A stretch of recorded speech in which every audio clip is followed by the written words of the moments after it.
അവിടെ നീതികേട് ചെയ്യുന്നവർ മാത്രമാണ് പേടിക്കേണ്ടത്. ശനിദേവന്റെ ജന്മത്തിൽ തന്നെ അദ്ദേഹത്തിന് റെക്കഗ്നേഷൻ കിട്ടാതെ വരുന്ന ഒരു അവസ്ഥയിൽ നിന്നാണ് അദ്ദേഹം നീതിയുടെയും ന്യായത്തിന്റെയും ജസ്റ്റിസിന്റെ അധിപനായി മഹാദേവൻ അദ്ദേഹത്തിനെ ഉയർത്തപ്പെടുന്നത്. കർമ്മങ്ങൾ ബേസ് ചെയ്ത് നമ്മൾ എങ്ങനെ ആയിരുന്നിരിക്കണം എന്നതിൻ്റെ ഒരു വിധി പകർപ്പാണ്, അല്ലെങ്കിൽ അതിൻ്റെ ഒരു സംഭവമാണ് നമ്മുടെ ഇടത് കൈയെങ്കിൽ. ടൈപ്പ് ഓഫ് ഹാൻഡ് ഇത്യാദി കാര്യങ്ങളിലൂടെ ബേസ് ചെയ്തിട്ട് വേണം നമ്മൾ കാര്യങ്ങൾ അപഗ്രഥിച്ച് നമ്മളൊരു കൺക്ലൂഷനിലെത്താൻ. ഏതൊരു വ്യക്തിയുടെയും അടിസ്ഥാനം എന്ന് പറയുന്നത് അവൻ്റെ കുടുംബ പരദേവതാ ക്ഷേത്ര ദർശനമാണ്.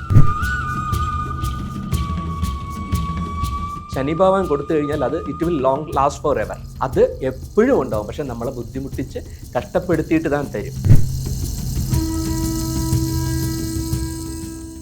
നമസ്കാരം. അമേസിംഗ് റേയിലെ ഒരു പുത്തൻ വീഡിയോയിലേക്ക് എല്ലാവർക്കും സ്വാഗതം.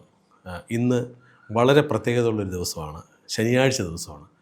അപ്പോൾ നമ്മളെല്ലാവരും ശനിദേവന് ഇഷ്ടമുള്ളവരാണോ, അല്ലെങ്കിൽ ശനിദേവൻ നമ്മളിൽ എത്രത്തോളം പ്രീതിയുണ്ട് എന്നൊക്കെ നമ്മളെപ്പോഴും ചിന്തിക്കാറുണ്ട്. അപ്പോൾ ഇന്ന് ഭഗവാനെക്കുറിച്ച് തന്നെയാണ് ഇന്നത്തെ ഈ എപ്പിസോഡിൽ നമ്മൾ സംസാരിക്കാൻ പോകുന്നത്. ഇന്ന് നമ്മോടൊപ്പം മറ്റാരുമല്ല, Sairam P Sanjay, advocate Sairam P Sanjay ആണ്. അദ്ദേഹത്തെ സ്വാഗതം ചെയ്യാം. ചേട്ടാ നമസ്കാരം. ജയ് സായിറാം. നീലാഞ്ജന സമാവാസം രവിപുത്രം യമാഗ്രജം ഛായാ മാർത്താണ്ഡ സംഭൂതം തം നമാമി ശനീശ്വരം. ചേട്ടാ, ഇന്ന് ഞാൻ തുടക്കത്തിൽ സൂചിപ്പിച്ച പോലെ ഇന്ന് ശനിയാഴ്ച ദിവസമാണ്. അപ്പം നമുക്ക് പലർക്കും ഭഗവാനെ പേടിയാണ്. ഭഗവാൻ എന്തെങ്കിലുമൊക്കെ തെറ്റുകൾ കാണിച്ചാൽ ശിക്ഷിക്കുന്ന ആളാണ്. പിന്നെ ശനി വന്നു കഴിഞ്ഞാൽ നമ്മൾ വിട്ടുമാറില്ല, എന്തോ പേടിയാണ് ഭഗവാന്. അപ്പോൾ നമ്മൾ ഹസ്തരയായിട്ട് ബന്ധപ്പെടുമ്പോൾ എങ്ങനെയാണ് നമ്മൾ ഭഗവാനെ കാണേണ്ടത്, ശനീശ്വരനെ കാണേണ്ടത്? വളരെ പ്രസക്തമായ ഒരു ചോദ്യമാണ് അങ്ങ് ചോദിച്ചത്. പ്രത്യേകിച്ചും ഇന്നത്തെ ദിവസം അമാവാസിയും ശനിയാഴ്ചയും ശനിദേവ ജയന്തിയും എല്ലാം കൂടെ ഒന്നിച്ചു വരുന്ന വളരെ വിശേഷമായൊരു ദിവസം ആയ ഇന്ന് തന്നെ ശനീശ്വരനെ കുറിച്ചിട്ട് അല്ലെങ്കിൽ ശനിദേവനെ കുറിച്ചിട്ട് സംസാരിക്കാൻ കിട്ടിയത് ഒരു വലിയ പുണ്യമായിട്ട് ഞാൻ കരുതുകയാണ്. അപ്പം നമ്മൾ കൈകളുമായി ബന്ധപ്പെട്ടാണ് അങ്ങ് ചോദിച്ചത്. അപ്പം കൈകളിൽ നമുക്ക് ശനീശ്വരന് മാത്രമാണ് ഈശ്വര സങ്കല്പം നമ്മൾ പറയുന്നത്. അപ്പോൾ നമ്മൾ കൈകളിൽ നമ്മുടെ മിഡിൽ ഫിംഗറിൻ്റെ താഴെ വരുന്ന പാർട്ടിനെയാണ് നമ്മൾ ഹസ്തരേഖാ ശാസ്ത്രത്തിൽ ശനിയുടെ മണ്ഡലമായിട്ട് കണക്കാക്കുന്നത്. ഇവിടെ നടുവിരലിൻ്റെ ജസ്റ്റ് താഴെ വരുന്ന ഈ ഒരു പാർട്ട്. അപ്പോൾ ഇത് നമ്മൾ കർമ്മത്തിൻ്റെയും നീതിയുടെയും കാരകത്വമാണ് നമ്മൾ ശനീനെ കൊണ്ട് പറയുന്നത്. അപ്പം അങ്ങ് തന്നെ പറഞ്ഞു തുടങ്ങിയത് ആൾക്കാർക്ക് പേടിയാണ് എന്ന് പറയുന്ന ഒരു വസ്തുത തന്നെ എന്താണ്, അവിടെ നീതികേട് ചെയ്യുന്നവർ മാത്രമാണ് പേടിക്കേണ്ടത്. അപ്പോൾ നീതിയുടെയും കർമ്മത്തിലും, അപ്പോൾ കർമ്മത്തിൽ മിസ്റ്റേക്ക് ചെയ്യുന്നവരാണ് ശനീശ്വരനെ പേടിക്കേണ്ടത്. അല്ലാണ്ട് നമ്മൾ വളരെ സത്യസന്ധമായ കർമ്മവും നീ പുലർത്തുന്ന ആൾക്കാരെയും ശനിദേവൻ തീർച്ചയായും അനുഗ്രഹിക്കുക മാത്രമേ ഉള്ളൂ എന്നുള്ളൊരു വസ്തുതയാണ് എനിക്ക് പറയാനുള്ളത്. ഇനി ഹസ്തരേഖയുമായിട്ട് ബന്ധപ്പെടുത്തി നമുക്ക് പറയുമ്പോൾ നമ്മുടെ ഈ മൗണ്ട് നമ്മുടെ കർമ്മത്തിൻ്റെ സ്ഥാനം, അതായത് നീതിയുടെയും കർമ്മത്തിൻ്റെയും അധിപനായ സാറ്റേണിനെ കുറിച്ച് പറയുമ്പോൾ നമുക്ക് ഈ പറയുന്ന രീതി ഇവിടെയാണ് നമ്മുടെ നോർമൽ ആൾക്കാരിൽ അവരുടെ ഫോർച്യൂൺ ലൈൻ അല്ലെങ്കിൽ വിധിരേഖ വന്ന് എൻഡ് ചെയ്യുന്നത് നോർമലി സാറ്റേൺ മൗണ്ടിലായിരിക്കും.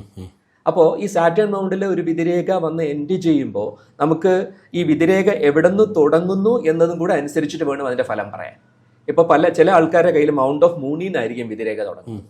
മൗണ്ട് ഓഫ് മൂണിൽ നിന്ന് വിധിരേഖ തുടങ്ങുകയാണെങ്കിൽ അവർക്ക് തേർഡ് പാർട്ടി വഴി അവർക്ക് ബെനിഫിറ്റ്സ് ഉണ്ടാക്കാൻ സാധ്യത ഉള്ളവർക്കാണ് മൗണ്ട് ഓഫ് മൂൺ അല്ലെങ്കിൽ ലൂണ മൗണ്ടിൽ നിന്ന് വിധിരേഖ തുടങ്ങുന്നത്. നമ്മുടെ കൈയുടെ മധ്യത്തിൽ അല്ലെങ്കിൽ മേടരാശിയിൽ നിന്നാണ് ഫോർച്യൂൺ ലൈൻ തുടങ്ങി അത് ശരിക്കും സാറ്റേൺ മൗണ്ടിൽ വന്ന് എത്തിച്ചേരുകയാണെങ്കിൽ അവർക്ക് അധ്വാനം കൊണ്ട് അവർ വളരെയധികം ബുദ്ധിമുട്ടി കഷ്ടപ്പെട്ട് അവരൊരു ഉയർന്ന നിലയിൽ എത്തുമെന്നുള്ളതാണ്. അപ്പോൾ ഈ ശനീനെ സംബന്ധിച്ചോളം ശനിയുടെ കർമാസ് എന്ന് പറയുന്നത് നമ്മളെ ക്ലെൻസ് ചെയ്യാൻ വേണ്ടിയിട്ട് നമുക്കുണ്ടാകുന്ന ചില ബുദ്ധിമുട്ടുകൾ നമ്മളെ അതിന് പരിവപ്പെടുത്തുകയാണ്. നമ്മളൊരു പൊസിഷനിലോട്ട് പോകുന്നതിന് മുമ്പ് നമ്മളെ ട്രാൻസ്ഫോം ആക്കണം. നമ്മളുടെ നെഗറ്റിവിറ്റി ഇല്ലാണ്ടാക്കി നമ്മളെ പൂർണ്ണമായിട്ട് നമുക്കൊരു തിരിച്ചറിവ്, റിഫർമേഷൻ ഉണ്ടാക്കിയിട്ട് അതിലൂടെ നമ്മളൊരു പർട്ടിക്കുലർ സ്റ്റേറ്റ് ഓഫ് സിറ്റുവേഷനിൽ എത്തുമ്പോഴാണ് നമുക്ക് പരിപൂർണത ഉണ്ടാക്കുന്നത്. അത് തന്നെയാണ് ശനീശ്വരൻ നമുക്ക് തരുന്ന ലെസനും. എനിക്ക് പലപ്പോഴും തോന്നിയിട്ടുണ്ട് ഭഗവാൻ ഒരു ഗൗരവക്കാരനാണ്, പെട്ടെന്ന് ചിരിക്കുകയൊന്നുമില്ല. അപ്പം എനിക്ക് പലരും പറഞ്ഞുള്ള കണ്ടും കേട്ടുള്ള അനുഭവമാണ് ഇത്. ഞാൻ നേരിട്ട് കണ്ടിട്ടുള്ളതെന്നല്ല, ആളുകൾ പറയുന്നതാണ്. അപ്പം ഒരു ഗൗരവക്കാരനാണ്. പെട്ടെന്ന് നമുക്ക് തമാശയൊക്കെ അടിച്ച് പുള്ളി ഒന്ന് സോപ്പിട്ട് എന്നാൽ നമ്മൾ തമാശ പറഞ്ഞ് കൂടെ പോകാൻ പറ്റുന്ന ഒരാളല്ല എന്നൊക്കെ പറയുന്നുണ്ട്. ഉള്ളുകൊണ്ട് അങ്ങനെ സോഫ്റ്റ് ആണോ അത് പുറം പോലെ തന്നെയാണോ അഹവും? ഇതിന് ഞാൻ ഒരു ക്വസ്റ്റിന് ഒരിക്കലും മറ്റൊരു ക്വസ്റ്റ്യൻ ആൻസർ അല്ല. എങ്കിൽ പോലും അങ്ങ് ചോദിച്ച ക്വസ്റ്റ്യൻ ഞാൻ തിരിച്ച് കിരൺജിയുടെ അടുത്ത് ചോദിക്കാൻ ആഗ്രഹിക്കുന്നത്, എല്ലാ ആൾക്കാരും ആഗ്രഹിക്കുന്നത് എന്താണ്? ഓരോ ആൾക്കാർക്കും ഓരോ അവരുടെ ജീവിതത്തിൽ പല പല ജോബ് ചെയ്യുന്നവരാണ്, പല പല ഉത്തരവാദിത്തങ്ങൾ എടുത്ത് ചെയ്യുന്നവരാണ്. പക്ഷെ അടിസ്ഥാനപരമായി എല്ലാവരുടെ ഉള്ളിലും എന്താണെന്ന് ചോദിച്ചു കഴിഞ്ഞാൽ എല്ലാവർക്കും ആവശ്യമായ ഒരു കാര്യം എന്ന് പറയുന്നത് റെക്കഗ്നേഷനാണ്. റെക്കഗ്നേഷൻ എന്ന് പറയുന്നത് അംഗീകാരം. ഇപ്പോൾ അങ്ങ് ഈ പറയുന്ന ഈ മേഖലയിൽ വർക്ക് ചെയ്യുന്ന അങ്ങയുടെ ചാനൽ പ്രശസ്തമാകണം, അല്ലെങ്കിൽ അങ്ങേര് ശ്രദ്ധിക്കപ്പെടണം, ഇത്രയും വ്യൂസ് ഉണ്ടാവണം, സബ്സ്ക്രൈബേഴ്സ് കൂടണം, അങ്ങനെയാണ് അങ്ങയുടെ റെക്കഗ്നേഷൻ അല്ലേ?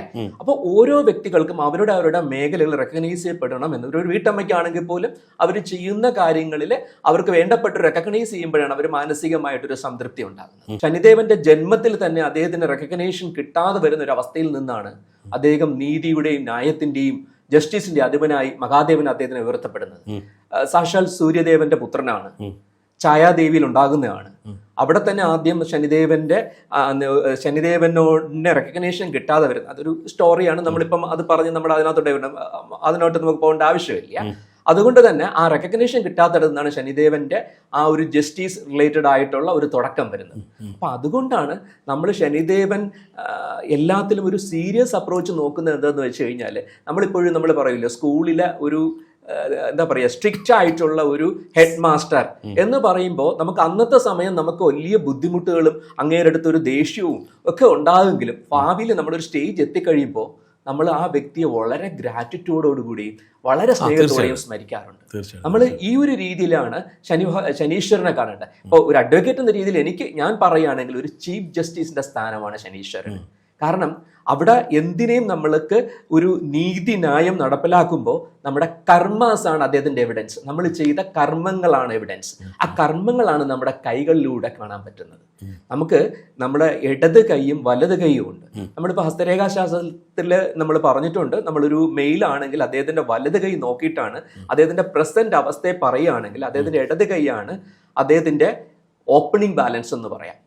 നമ്മളിപ്പോൾ നമ്മളൊരു അക്കൗണ്ടിങ് ടൈമിൽ പറയുകയാണെങ്കിൽ ഓപ്പണിംഗ് ബാലൻസ് എന്ന് പറയുന്ന പ്രീവിയസ് ഇയറിലെ ക്യാരി ഫോർവേഡ് ആയിട്ടുള്ള കാര്യങ്ങളാണ്. അപ്പോൾ ഇത് പ്രീവിയസ് ബർത്തിൽ കർമ്മങ്ങൾ ബേസ് ചെയ്ത് നമ്മൾ എങ്ങനെ ആയിരുന്നിരിക്കണം എന്നതിന്റെ ഒരു വിധി പകർപ്പാണ്, അല്ലെങ്കിൽ അതിന്റെ ഒരു സംഭവമാണ് നമ്മുടെ ഇടത് കൈയെങ്കിൽ നമ്മുടെ കർമാസ് കൊണ്ട് നമ്മൾ എത്രത്തോളം റിയാലിറ്റിയിൽ പോകുന്നു എന്നുള്ളത് നമ്മുടെ വലത് കൈയുടെ നോക്കിക്കഴിഞ്ഞാൽ അറിയാൻ പറ്റും. ഇത് തിരിച്ചാകും ലേഡീസിന്റെ കാര്യത്തിൽ.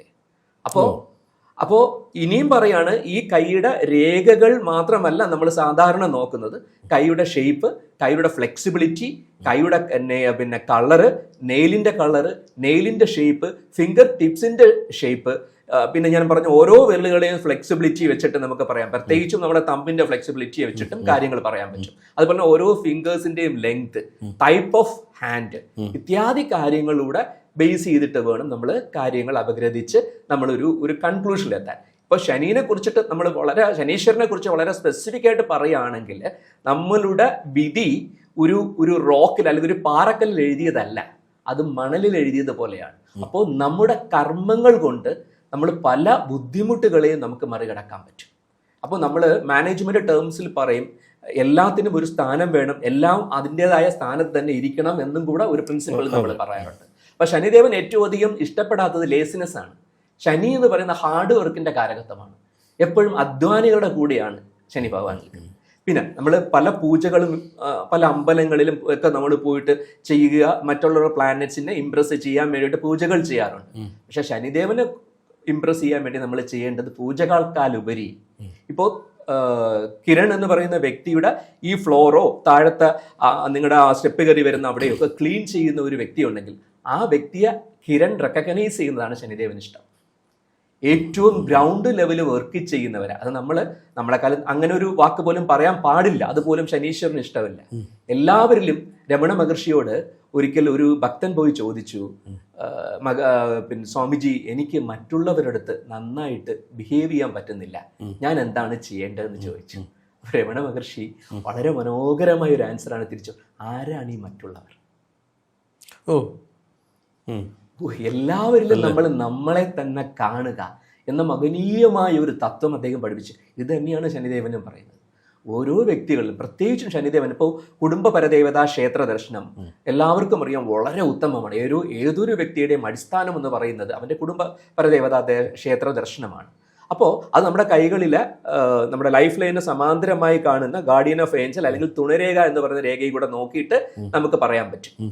അപ്പോൾ നമ്മൾ കുടുംബപരദേവതാ ക്ഷേത്രത്തിൽ പോകുമ്പോൾ നമ്മൾ സാധാരണ ആൾക്കാർ എൻ്റെ അടുത്ത് ചോദിക്കാറുണ്ട്, അവിടെ പോയിട്ട് നമ്മൾ എന്താണ് ചെയ്യേണ്ടത്? അപ്പം ഞാൻ അവരുടെ അടുത്ത് പറഞ്ഞു കൊടുക്കുന്ന കാര്യം എന്ന് പറഞ്ഞാൽ, നിങ്ങൾ നിങ്ങളുടെ ഒരു ഗ്രാൻഡ്മയെ കാണാൻ പോകുന്ന ആ ഒരു ഫീലിൽ കുടുംബപരദേവത കാണാൻ പോകും. നിങ്ങൾ ഗ്രാൻഡ്മയെ കാണാൻ പോയി എന്ത് ചെയ്യും? എന്തെങ്കിലുമൊക്കെ മേടിച്ചുകൊണ്ട് പോകും. അവിടെ പോയി അമ്മൂമ്മയുടെ അടുത്ത് കുറേ നേരം ഇരിക്കും, കൊച്ചു വർത്തമാനമൊക്കെ പറയും. കുറേ സമയം കഴിഞ്ഞ് നമ്മൾ തിരിച്ചു വരും.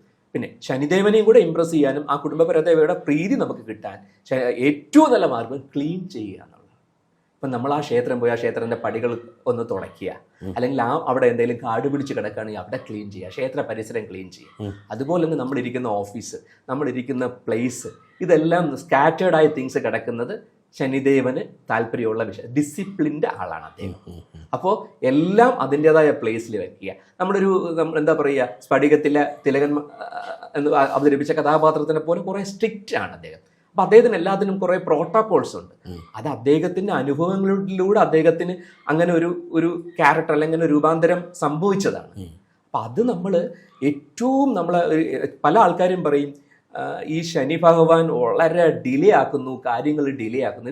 ഇത് ഡിലേ അല്ല ശരിക്കും. ഇത് നമ്മളെ ആ ഒരു പർട്ടിക്കുലർ ബെനിഫിറ്റ്സ് റിസീവ് ചെയ്യാൻ നമ്മളെ പാകപ്പെടുത്തുകയാണ് ശനിദേവൻ ചെയ്യുന്നത്. രജനി ഡയലോഗ് പറഞ്ഞാൽ ലേറ്റാ വന്നാലും ലേറ്റസ്റ്റാ വരുവാറെന്ന് പറഞ്ഞത് മാതിരി ശനി ഭഗവാൻ കൊടുത്തു കഴിഞ്ഞാൽ it will last for ever. അത് എപ്പോഴും ഉണ്ടാവും. പക്ഷെ നമ്മളെ ബുദ്ധിമുട്ടിച്ച് കഷ്ടപ്പെടുത്തിയിട്ട് താൻ തരും, അല്ലേ? അപ്പോൾ ആ ഒരു തത്വം നമ്മൾ മനസ്സിലാക്കിയിട്ട് നമ്മൾ ജസ്റ്റിസ് കീപ്പ് ചെയ്ത് മുന്നോട്ട് പോവുകയാണെങ്കിൽ ശനിദേവന്റെ അനുഗ്രഹവും ശനിദേവന്റെ ബ്ലെസ്സിങ്ങും നല്ല രീതിയിൽ നമുക്കുണ്ടാകാൻ നമ്മൾ മറ്റുള്ള വ്യക്തികളോട് നമ്മളെ തന്നെ കാണുക. ഓരോ വ്യക്തിയിലും എമ്പതി ഉണ്ടാകുക. നമ്മൾ അവരുടെ ബുദ്ധിമുട്ടുകൾ നമ്മുടെ ബുദ്ധിമുട്ടുകൾ നമ്മൾ എടുക്കുക. നമ്മൾ അവരെ നമ്മളാൽ കഴിയുന്ന രീതിയിൽ സഹായിക്കുക. ഇത്രയും മാത്രം ചെയ്താൽ മതി. ശനിദേവൻ വിൽ ബ്ലെസ് അസ്. ശനിദേവൻ്റെ അനുഗ്രഹം 100% നമ്മളിൽ ഉണ്ടാകുമെന്നുള്ളതാണ് വസ്തുത. അപ്പോൾ കൈകളെക്കുറിച്ച് പറയുകയാണെങ്കിൽ എനിക്ക് വളരെ വളരെ സ്പെസിഫിക് ആയിട്ട് സാറ്റേൺ മൗണ്ടിനെ കുറിച്ചും സാറ്റേൺ മൗണ്ടിൽ ഉണ്ടാകുന്ന അടയാളങ്ങളെക്കുറിച്ചും സാറ്റേൺ മൗണ്ടിൽ ഒരു ഫോർച്യൂൺ ലൈൻ വന്ന് അതിലുണ്ടാകുന്ന ഡിഫറെൻറ്റ് ഫോമിനെ കുറിച്ചിട്ടും നമുക്ക് പറയാവുന്നതാണ്.